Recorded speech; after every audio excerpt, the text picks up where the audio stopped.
अब थोरै अलिकति व्याकरणमा जान चाहन्छु। असोज 10, 11, 12 गतेको जुन अविरल वर्षा हो, त्यो वर्षाको कारणले बेथान चोकमा निम्ति आएको जुन सङ्कट थियो, त्यो हुने बित्तिकै तत्कालै अब त्यतिखेर हाम्रो रेस्क्युको काम थियो।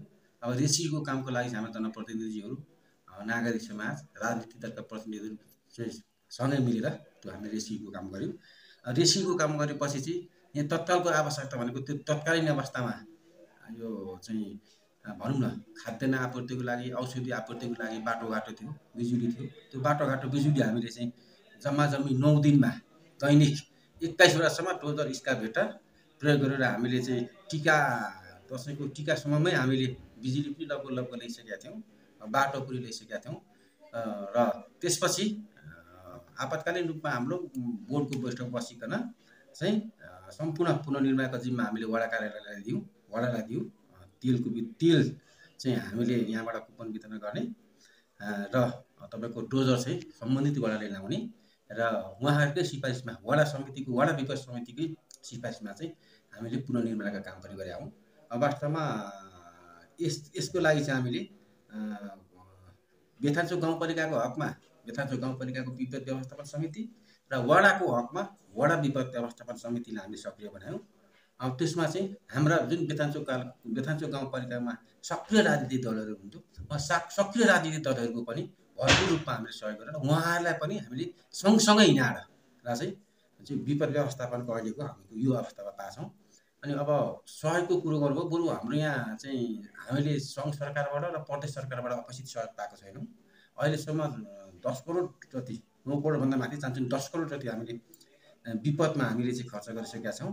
तर अहिलेसम्म हाम्रो सहयोग पाएको भनेको बागमती प्रदेशले 20 लाख, काठमाडौँ महानगरपालिकाले 20 लाख, अनि तपाईँको 1 करोड सङ्घ सरकारको विपद प्राधिकरणबाट र 17-18 लाख जति चाहिँ स्थानीय समुदायले उठाएर चाहिँ आम्दानीको अवस्था यो छ भने खर्चको अवस्था यो छ।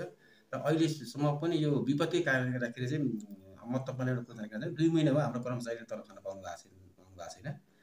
माथिबाट पनि अब समूहीकरणको पैसा पनि घटेर आएको अवस्था छ, राष्ट्र बाँडफाँडबाट पनि पैसा घटेर आएको छ चाहिँ अब त्यो क्यालकुलेसन गर्दाखेरि अहिले नै हामीले नेपाल सरकारले कमिटमेन्ट गरेको अनुसार चाहिँ 4 करोडदेखि 5 करोड हामी बजेट घाटामा छौँ। उहाँले दिन्छु भनेकै चाहिँ पैसा 4 करोडदेखि 5 करोड कमाउने अवस्था छ। यो अहिलेसम्मको अवस्था भयो। अब चाहिँ पुनर्निर्माण र पुनर्स्थापनाको कामले चाहिँ कसरी अगाडि बढिरहेको छ? अब यो पुनर्निर्माण र पुनर्स्थापनाको चाहिँ कसरी हामीले यो बेला छ भने हाम्रो विपद हुने बित्तिकै तत्काल हामीले विशेष गाउँ सभा गऱ्यौँ। अनि विशेष गाउँ सभाबाट चाहिँ हामीले के गर्यौँ भने जति पनि त्योभन्दा अघि हामी 11वटा ठेक्का निकालेका थियौँ, त्यो 11वटा ठेक्का क्यान्सल गरियो। त्यसपछि विशेष गाउँ सभाबाट जति पनि पालिका स्तरीय योजना थियो ती सबै पालिका स्तरीय योजनालाई क्यान्सल गरेर समग्र बजेट चाहिँ हामीले विपदमा फोकस गऱ्यौँ। र विपदमा फोकस गरेपछि त्यही अनुसार अहिले जस्तो अब तपाईँले अहिले आउने बाटोमा देखिरहनु होला, अहिले खोला सर्ने काम, किनभने अब त निकट भविष्यमा अब त मनसुन सुरु हुन आँट्यो। अब फेरि खोलाले चाहिँ थप क्षति नपुर्याओस् भनेर चाहिँ अहिले चाहिँ खोला सरेर चाहिँ एउटा राइट ट्र्याकमा ल्याएर चाहिँ अब चाहिँ भनौँ न फेरि फर्दर विपद नआओस्, फेरि सङ्कट नआओस् भनेर चाहिँ हामी त्यतातिर लागिरहेका छौँ। अब अर्को कुरो हामीले चाहिँ प्रदेशसँग पनि यो वास्तविक अवस्था के हो त्यो हामीले रिपोर्ट गरिसकेका छौँ। सङ्घीय सरकारसँग पनि हामीले रिपोर्टिङ गरिसकेका छौँ। भूकम्प के अरे विपद प्राधिकरणमा पनि वास्तविक अवस्था के हो त्यो गरिसकेका छौँ। अनि हामीसँग जति पनि सहयोग गर्न आउनुभएका सहयोगी संस्थाहरू एनजिओ छ उहाँहरूसँग पनि सम्बन्धित सहकार्य गरेर हाम्रा गतिविधिहरू सञ्चालन गरिरहेका छौँ। जसरी यो हाम्रो पालिकामा चाहिँ एनजिओहरूले कस्तो खालको कामहरू गरिरहनु भएको छ उहाँहरूले, र यहाँको चाहिँ जुन विपदमा परेको जुन पीडित नागरिकहरू छन् उहाँहरूले चाहिँ कस्तो खालको अनुभूति गर्न पाइरहेको छ त अहिले अवस्थामा? यस्तो छ, अब तपाईँले यहीँ बुझ्दाखेरि पनि हुन्छ।